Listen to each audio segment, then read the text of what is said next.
Hey there, everyone. Welcome to Tales and Texts, and I'm your host, Nisha. So, in today's video, I wanted to talk a bit about journaling. This video is going to be a little different from my other videos because, yes, I have finally purchased the overhead phone holder, and I can't believe I didn't do this sooner because my tarot and oracle card videos would have been so much better had I done this before. But you know what? It's better, that we're late to the party than never arrive at all. So, anyways, so let's get started. So, today I wanted to talk a bit about journaling. I have been a lifelong journaler, and to that extent, I have had my fair share of expertise in, or rather, I should say, experience journaling. And in today's video, I wanted to talk a bit about my journaling practice that I have planned as we head into the last few months of 2022 and we're going forward into 2023. What books I'm using, how I'm exactly journaling, what kind of journaling am I doing, because I do different types of journaling. So what kinds of journaling am I doing? And I'm going to be sharing some journal prompts because if you followed my channel, you will know that I do share monthly journal prompts, and I'll be doing that more. I'll also be journaling with you on the video, and we'll do some art journaling, some word journaling, some poetry journaling, what have you, tarot and oracle journaling for those of you who are into cartomancy, magic journaling for those of you who are into spell work, energy work, and magic. So we'll take it as it comes, and if you are interested in journaling and planning and things like that, then you can join me. So first off, I recently purchased these two journals. They are from a gorgeous Indian brand called Neora. I don't know if you can see this over here. It's a brand called Atelier Neora. I actually came across this brand very recently, and I just fell in love with their products, and I just went in for this.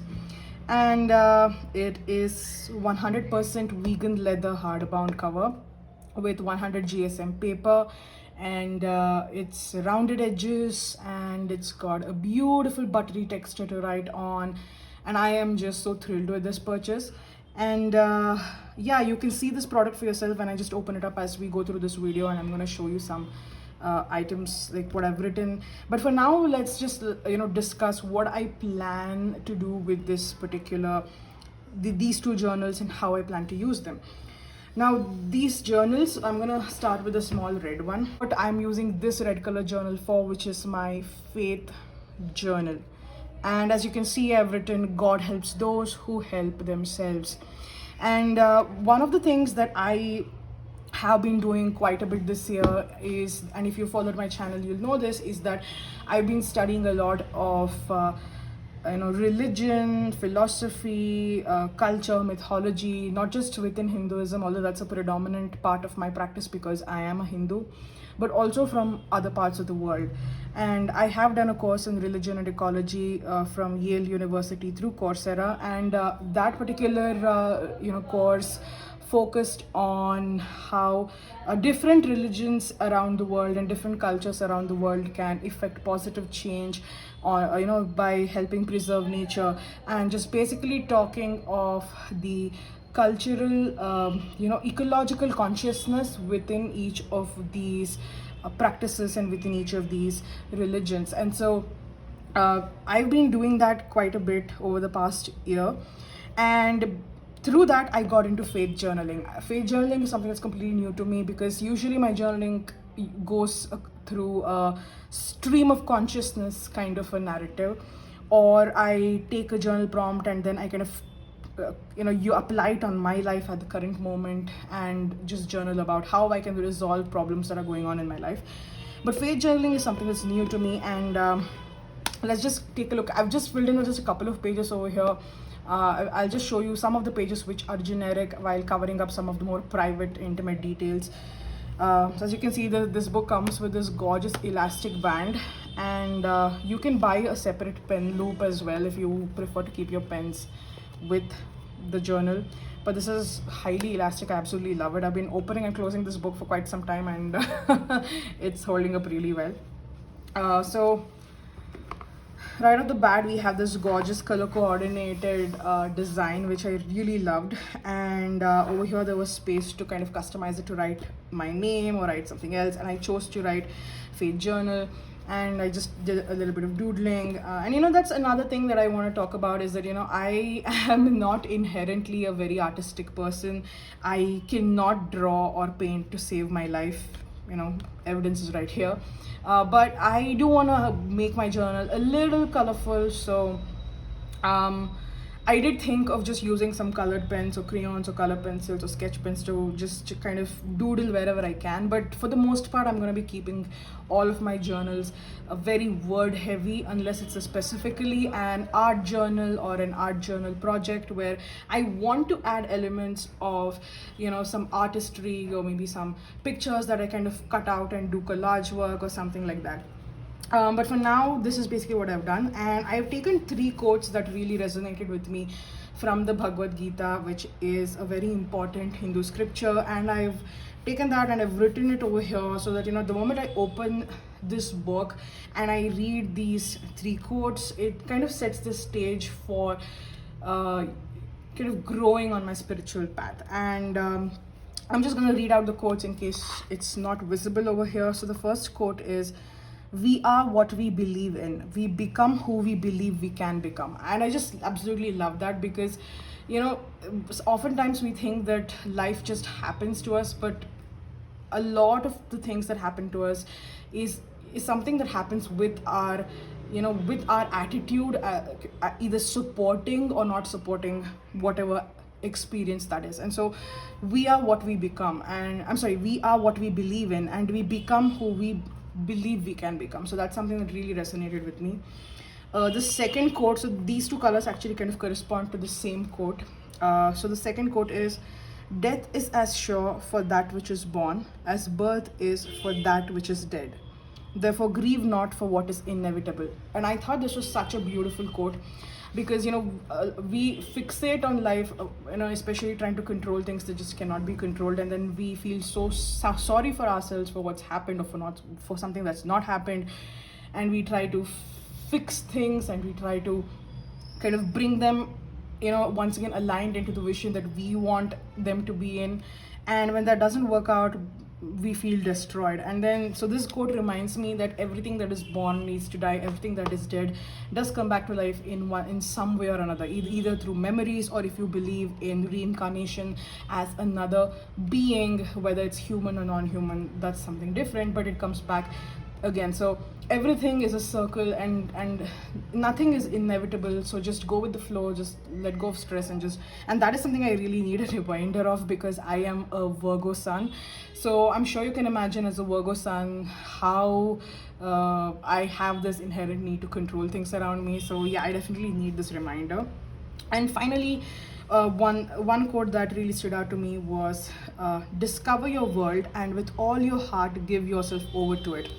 A lot of times we feel religion tries to control us, and when we read these scriptures, a lot of times we go, especially when we have no experience with them, we go in with this mindset that everything's going to be super about control, about giving up the material life, or kind of becoming this monk kind of person who renounces the world and just is always strictly controlled in their emotions, doesn't give way to their emotions, doesn't enjoy life because you need to punish your body in order to give your soul the chance at enlightenment.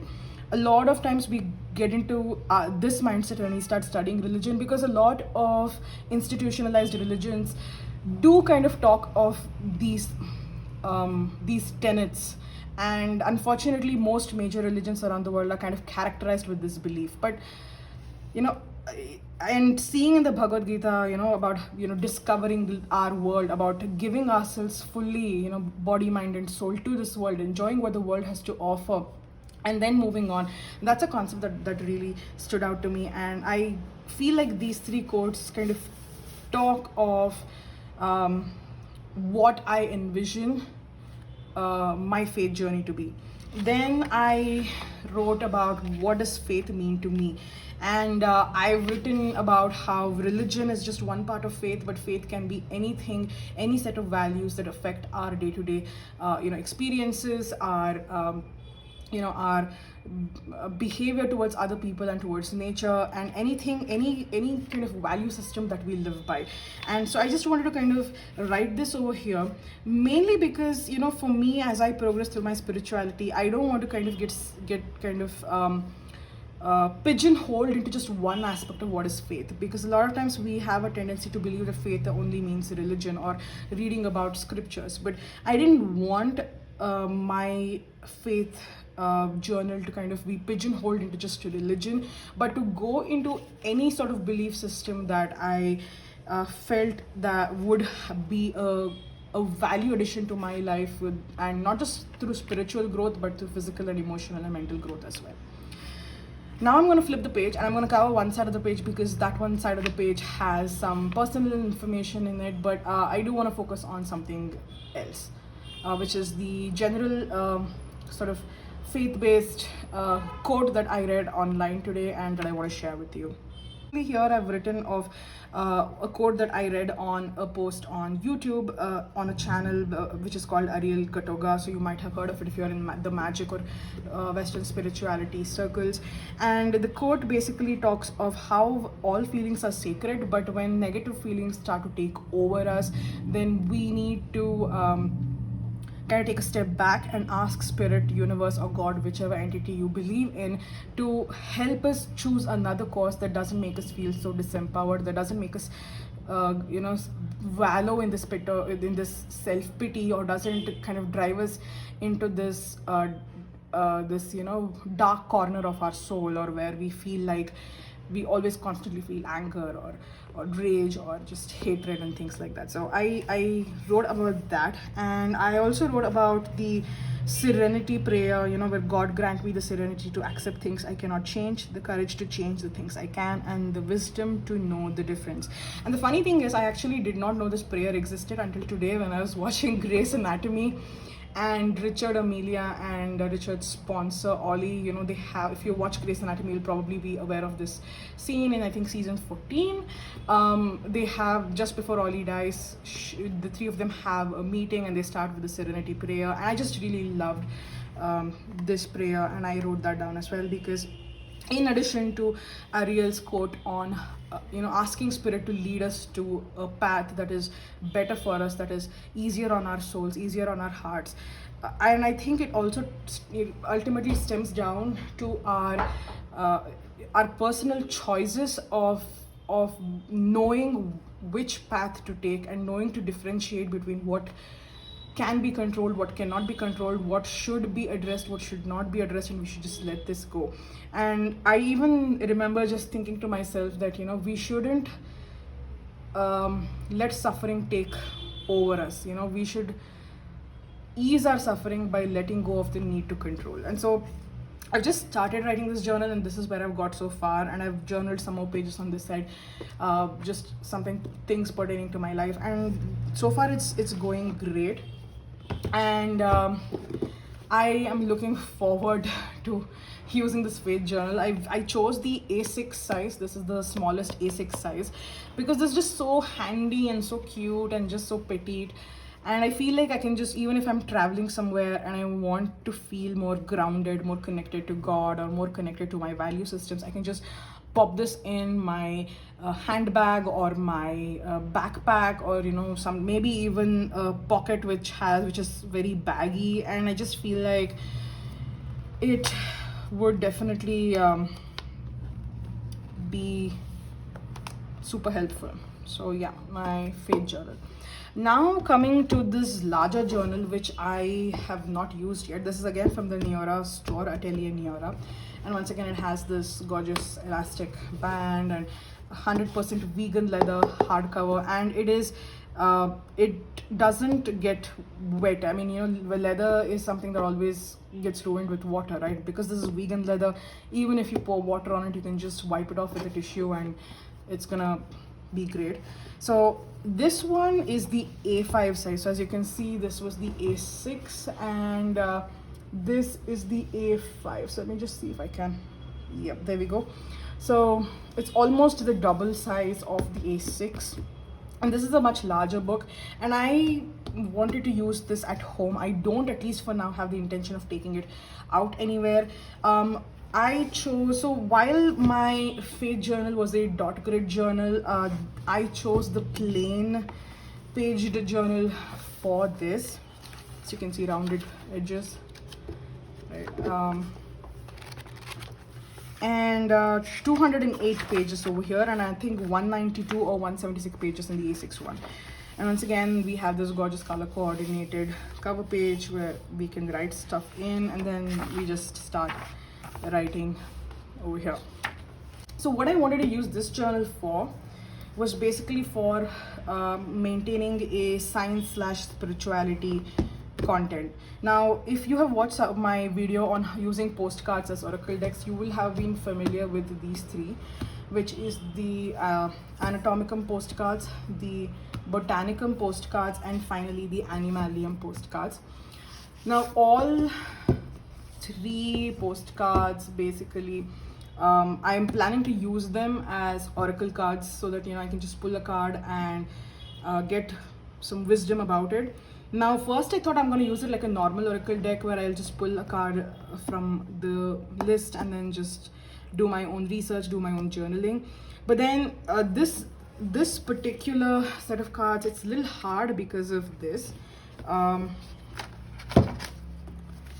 As you can see over here, there are multiple animals over here, and it would be really hard for me to decide which animal's message I need to take, even though they belong to the same species, such as in this case the owl. There are three different species of owl. So for example, there are the barn owl, the southern white-faced owl, and the spectacled owl. So a lot of the cards are like this, and so I didn't think I would be doing justice to it if I used it as a normal oracle deck, and so I decided to kind of journal with this. So what I'm doing is I'm creating a bibliomancy sort of practice with these cards. So for example, what I'm planning to do is,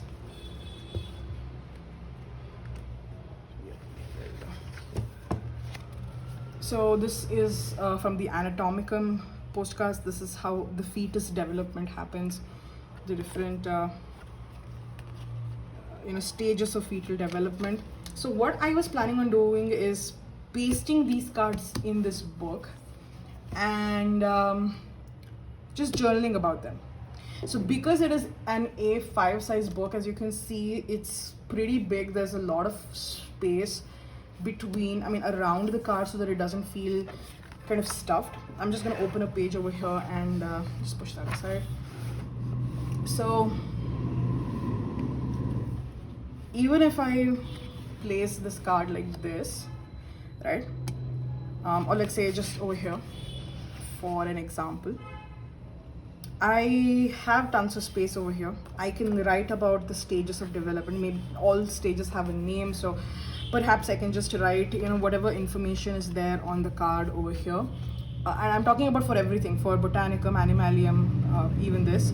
So I can just write the name of what the postcard is, and if there are different species of animals or plants, I can just write the names of the species of the animals or plants. Maybe I can move this a little bit up so that I can just write down the names over here. And then on this side of the page, I'm planning on doing two things. One is, I always believe that when you are studying or you're trying to find spiritual meaning through corporeal things, that is things that you can find on the earth, in this case animals, plants, crystals, human stages of life, body organs, anything, what have you. So if you're trying to find spiritual meaning through corporeal things, through earth-based things, through things that are real, through things that are physical, you need to look not just at the cultural symbolism and the mythological symbolism and religious symbolism of that entity, but you should also consider their physical reality. So for example, if I have to do, like I mentioned, about the owl, right, I have to look at the owl's behavior, geography, mating techniques, mothering techniques, hunting techniques, how it builds its nest, where it builds its nest, that particular species, scientific facts. I need to study that, And then after that, I need to look at the various cultural symbolism associated with the owl. Similarly, I need, if I'm talking about fetal development, then I need to consider the actual physical realities of how a fetus develops over the 9 months period of time, and the various pregnancy myths and spiritual beliefs, and the, you know, like they say, grandma recipes, right? The indigenous practices passed down from mother to daughter when the daughter is pregnant, and you know, they're trying to keep the baby healthy, keep the mother healthy, and then write about all of that. So I thought it would be great to kind of use one page or maybe two to write the scientific aspects of the card that I pulled, and then another page to write the spiritual aspect, and maybe perhaps a summary of what I personally feel about that card, whichever card it is, so that I can kind of close that entire journaling with my reflections on what that card means. So that's something that I am planning to do, and I really liked this idea because I feel like, you know, one is that it'll help me actually use these cards more regularly rather than just keep it on my shelf, because there are other more conventional tarot and oracle decks out there that I can actually use, and it'll help me develop an oracle deck for each of these cards. And for me personally, in my practice, because I use a lot of plant energies and I work with animal spirits, and I'm basically a hearth practitioner. That is everything in and around the house, everything about my body. Those are the things that I work with on a magical level. So it's a very personal magical practice rather than a community practice in the grand scheme of things. So for me, having my own oracle deck, oracle guidebook rather, I would say, feels like the next best step. And then if this works out, then, you know, for all these 3 decks, I might do the same with the other tarot and oracle decks, which I don't regularly use, but I want to actually keep them, you know, with me, and I want to just journal about them. I might do that as well. So yeah, this is basically how I intend to use my 2 brand new Neora journals. And yeah, the journals are super great, and as you can see, there are 2 bookmarks over here, completely great quality. And if you do want to purchase Neora books and notebooks, journals, planners, you know, pen pouches, or travel pouches, keychains, wallets, and so on, then you can use the code Nisha5 to get a 5% discount. I will put the code down in the description box, and you can use the reference link that I'll share below to apply a 5% discount as well. So there are 2 ways to get a discount on all these products, which is either to use the code Nisha5 or to use the link that I share below to make your purchases. The 5% discount will be directly applied to this. And for every purchase that you make, I make a tiny earning at absolutely no additional cost to you.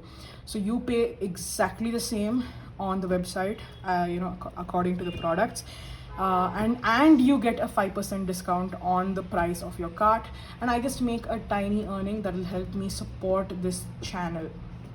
So if you would like to buy these notebooks or these planners or check them out, I will link Neora in the description box below, so do go check them out. And if you're stuck around with me this far, thank you so much for watching, and look forward to getting more journaling based videos in the future. So thank you for watching. I'll see you soon. Bye bye.